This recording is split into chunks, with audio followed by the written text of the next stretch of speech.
नमस्कार दोस्तों, स्वागत है आप सभी का आपके अपने चैनल सामान्य नॉलेज पर। तो इस सीरीज़ का हमारा फ्रेंड्स यह 7वां क्लास है। इससे पहले आपने 6 क्लास को नहीं देखा है तो उसे भी ज़रूर जाके देखिए। तो चलिए बिना किसी देरी के क्लास को शुरू करते हैं। पहला क्वेश्चन है, निम्न में से कौन सा विषय समवर्ती सूची में शामिल है, यानी कॉन्करेंट लिस्ट में। तो राइट आंसर हो जाएगा, इसका राइट आंसर है ऑप्शन सी, शिक्षा। देखिए 42वीं संवैधानिक संशोधन द्वारा 5 विषय को राज्य सूची से समवर्ती सूची में डाल दिया गया। कौन कौन सा था वह? तो शिक्षा, मापतौल, वन एवं वन्यजीव अभयारण्य, न्याय प्रशासन एवं जनसंख्या नियंत्रण। तो ये 5 विषय थे जिसको राज्य सूची से समवर्ती सूची में डाल दिया गया। नेक्स्ट, किस वर्ष भारत में पहली बार राष्ट्रीय वन नीति लागू की गई थी? करेक्ट आंसर है ऑप्शन बी, 1952 में। इसमें वनों के संरक्षण पर जोर दिया गया, साथ ही वन को हम लोग संसाधन की तरह किस तरह से यूज कर सकते हैं इसके ऊपर भी जोर दिया गया। निम्न में से कौन सुशिर वाद्य यंत्र नहीं है? तो देखिए आप लोग वाद्य यंत्र के 4 प्रकार को ध्यान में रखेंगे। तंतु वाद्य यंत्र, सुशिर वाद्य यंत्र, अवनद्ध और घन। अब ये होते क्या है थोड़ा सा मैं आपको बताता हूँ। देखिए तंतु वाद्य यंत्र उसको बोलते हैं जिस इंस्ट्रूमेंट में तार का प्रयोग होता है, यानी स्ट्रिंग का। जैसे एग्जाम्पल क्या होगा, तो सितार, गिटार, वीणा और सरोद। इसमें क्या होता है, तार लगा होता है। तो ये तंतु के एग्जाम्पल हो गए। कौन कौन? सितार, गिटार, वीणा और सरोद। अब देखिए सुशिर वाद्य यंत्र क्या होता है, जिसमें इंस्ट्रूमेंट को फूंक मारनी पड़ती है, फूंक मार के उसको बजाया जाता है। कौन कौन सा होगा? तो बांसुरी, शहनाई और शंख। आप लोग चाहे तो इसको लिख सकते हैं। और अवनद्ध क्या होता है, जिसमें चमड़ा का प्रयोग किया गया हो, जैसे जैसे तबला हो गया, पखावज, ढोलक, मृदंगम। तो ये सब में क्या चमड़ा का प्रयोग होता है, तो ये अवनद्ध का एग्जाम्पल हो गया। और घन इंस्ट्रूमेंट क्या होता है, जो ठोस होता है, यानी जो मेटल से बना हो। अब मेटल में कौन कौन सा आ जाएगा, तो कोई घंटा है, मंजीरा है, झाल है। ये सब किसका एग्जाम्पल होगा? घन का। तो हमारा क्वेश्चन क्या था, सुशिर वाद्य यंत्र नहीं है। तो सुशिर मतलब क्या बताए, जिसको फूंकना पड़े। तो सही आंसर क्या होगा बताइए? Answer sitar, option D. क्योंकि सितार में क्या होता है, तंतु लगा होता है। ये किसका एग्जाम्पल होगा? तंतु का। बाकी यहाँ पे क्या है, बांसुरी है, शंख है, शहनाई है। यह सब क्या है, सुशिर वाद्य यंत्र है, क्योंकि इसको फूंकना पड़ता है। ठीक है। आयतन के अनुसार भारत का सबसे बड़ा जलाशय कौन सा है? सबसे बड़ा रिजर्वायर, तो सही जवाब होगा ऑप्शन सी, इंदिरा सागर जलाशय, जो कि नर्मदा नदी पर मध्य प्रदेश में है। सेकेंड पे आता है नागार्जुन सागर, जो कि कृष्णा नदी पर तेलंगाना आंध्र प्रदेश में स्थित है। भाखड़ा कहाँ है? सतलज नदी पर, हिमाचल प्रदेश में। हीराकुंड जो कि सबसे लंबा बांध है, कहाँ है? उड़ीसा महानदी पर। नेक्स्ट है, लोकसभा चुनावों में किसी उम्मीदवार की जमानत राशि जब्त हो जाती है यदि। तो जमानत राशि कब जब्त होता है? जब उस उम्मीदवार को कुल वोटों का 1/6 वोट से भी क्या हो, कम मिले। फिलहाल मैं आपको बता दें कि सामान्य के लिए कितना है जमानत राशि? 25,000। और एस सी एस टी के लिए इसका हाफ है, 12,500। ठीक है। आदर्श आचार संहिता को वैधानिक दर्जा देने की सिफारिश किस समिति ने की थी? तो यह सिफारिश की थी गोस्वामी समिति ने, और इसका गठन हुआ था 1990 में। ठीक है, कब गठन हुआ था इसका? गोस्वामी समिति का कई बार एग्जाम में पूछा गया है। 1990 में। तारकुंडे समिति का गठन हुआ था 1975 में। और इसमें क्या बताया गया था, तो इसको बोलते हैं नागरिक समिति। इसने क्या किया था, चुनाव सुधार से संबंधित काम किया था। किसने? तारकुंडे समिति ने। और उसको क्या बोलते हैं? नागरिक समिति। इंद्रजीत गुप्ता समिति, इसका गठन हुआ था 1998 में। इसने क्या बोला था, तो चुनाव में सरकारी फंडिंग जो होता है उससे रिलेटेड इसने सिफारिश की थी कि उसको कैसे कंट्रोल किया जाए। और एंड में है वेंकट चलैया, इसका गठन हुआ था 2000 में, और इसने अपना रिपोर्ट कब दिया था? 2002 में। ठीक है। और इसने क्या कहा था, तो इसने संविधान समीक्षा के लिए सिफारिश किया था। इसको संविधान समीक्षा आयोग कहा जाता है। और इसी ने क्या कहा था, दल विरोधी कानून को और मजबूत करने के लिए प्रयास किया था, वेंकट चलैया आयोग ने। ऋग्वेद में उल्लिखित दस्यु कौन थे? तो दस्यु कहा जाता था ऋग्वेद में अनार्य लोगों को। एक तो आर्य था और एक अनार्य, तो अनार्य को कहते थे दस्यु। उत्तर वैदिक काल में वर्ण व्यवस्था का आधार क्या था? तो इसमें वर्ण व्यवस्था का आधार था उत्तर वैदिक काल में जन्म के आधार पे, जबकि वैदिक काल में था कर्म के आधार पे। ठीक है, इसका पीरियड कब से कब तक था? तो 1500 से लेकर के 600 ईस्वी तक। 1500 से 600 ईस्वी तक वैदिक काल हम लोग जानते हैं। इसमें से 1500 बीसी से 1000 तक क्या था? वैदिक काल। और 1000 बीसी से 600 बीसी तक क्या था? उत्तर वैदिक काल। निम्न में से कौन सा शासक बौद्ध नहीं था? बताना ही कौन सा शासक बौद्ध नहीं था।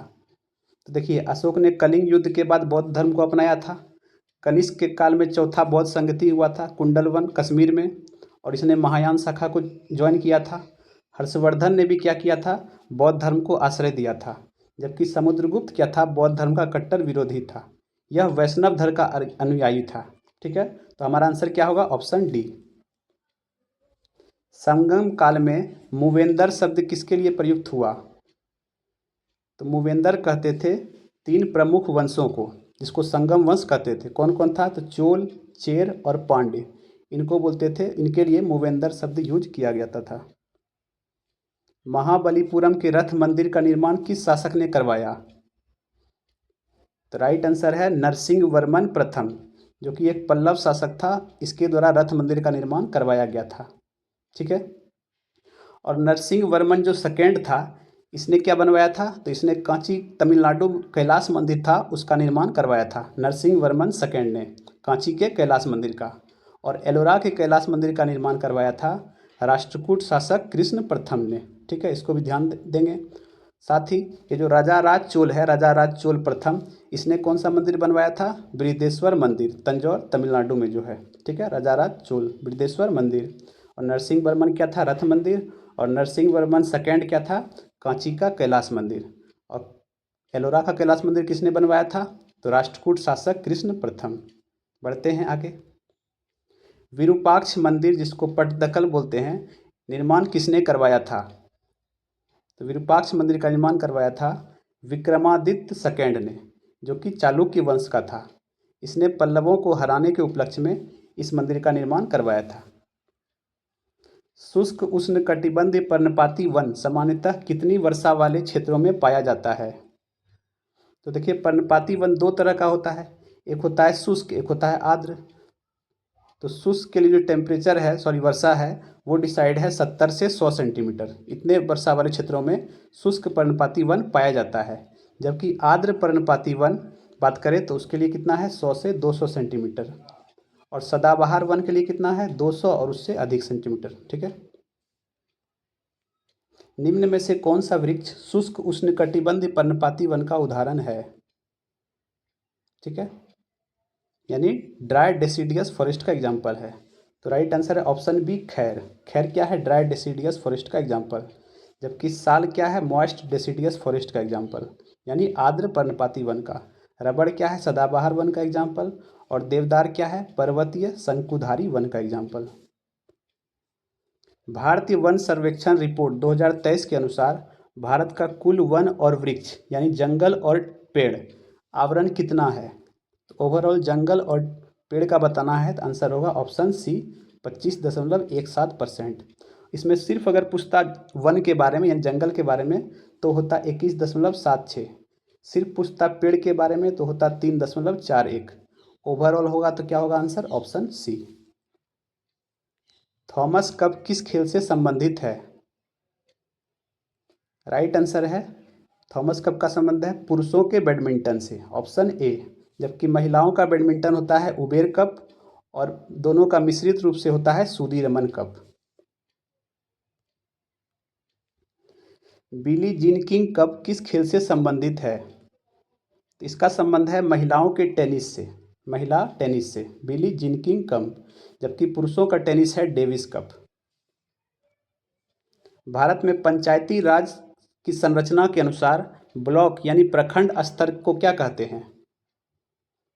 तो ब्लॉक स्तर पे कहा जाता है पंचायत समिति, गांव स्तर पे ग्राम पंचायत, और जिला स्तर पे जिला परिषद। तो यहाँ ब्लॉक स्तर पे आंसर क्या हो जाएगा? Option B. आप लोग कमेंट करके बताएंगे कि ये 3 स्तरीय सुझाव किसने दिया था, किस समिति ने? निम्न में से कौन सा युग्म सही सुमेलित नहीं है? आंसर क्या होगा? आंसर होगा कलमकारी केरल, क्योंकि यह सही नहीं है। कलमकारी कहाँ का है? आंध्र प्रदेश का। जबकि बाकी देखें तो मधुबनी बिहार का, ये बिल्कुल करेक्ट दिया हुआ है। वर्ली वर्ली पेंटिंग है महाराष्ट्र का, ये भी करेक्ट है। पट्टचित्र है उड़ीसा का, ये भी करेक्ट है। इसमें रॉन्ग कौन सा है? कलमकारी कहाँ का है? आंध्र प्रदेश का। निम्न में से कौन सा स्वपरागकण यानी सेल्फ पोलिनेशन का उदाहरण है? तो सेल्फ पोलिनेशन का कौन कौन सा आ जाएगा? तो एक देखिए इसका आंसर यहाँ पे क्या है? गेहूँ। और बात करें तो गेहूँ, चना, जौ, मटर, धान, टमाटर, मूंगफली, सोयाबीन, तंबाकू, ये सब क्या है? स्वपरागन का एग्जाम्पल। जो कि जबकि पर परागन में क्या क्या आएगा? तो मक्का हो गया, पपीता हो गया, सरसों हो गया, कद्दू, नारियल, ये सब किसका है? पर परागन का। राष्ट्रीय योजना समिति यानी एनपीसी की स्थापना किस कांग्रेस अधिवेशन में हुआ था? यह किस अधिवेशन में हुआ था? तो कराची अधिवेशन 1931 में। और इस एनपीसी के अध्यक्ष कौन थे? जवाहरलाल नेहरू। अध्यक्ष थे कौन? जवाहरलाल नेहरू इस एनपीसी के अध्यक्ष थे, ध्यान देंगे। जबकि कराची अधिवेशन की अध्यक्षता किसने की थी? सरदार पटेल ने। पाइका विद्रोह किस राज्य से संबंधित है? इसका संबंध है उड़ीसा से। यह हुआ था 1817 में बख्शी जगबंधु के नेतृत्व में उड़ीसा के खुर्दा क्षेत्र में।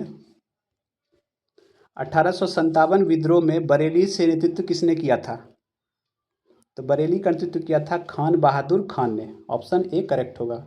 नाना साहब थे कानपुर से, तात्या टोपे ग्वालियर से, और रानी लक्ष्मीबाई झांसी से।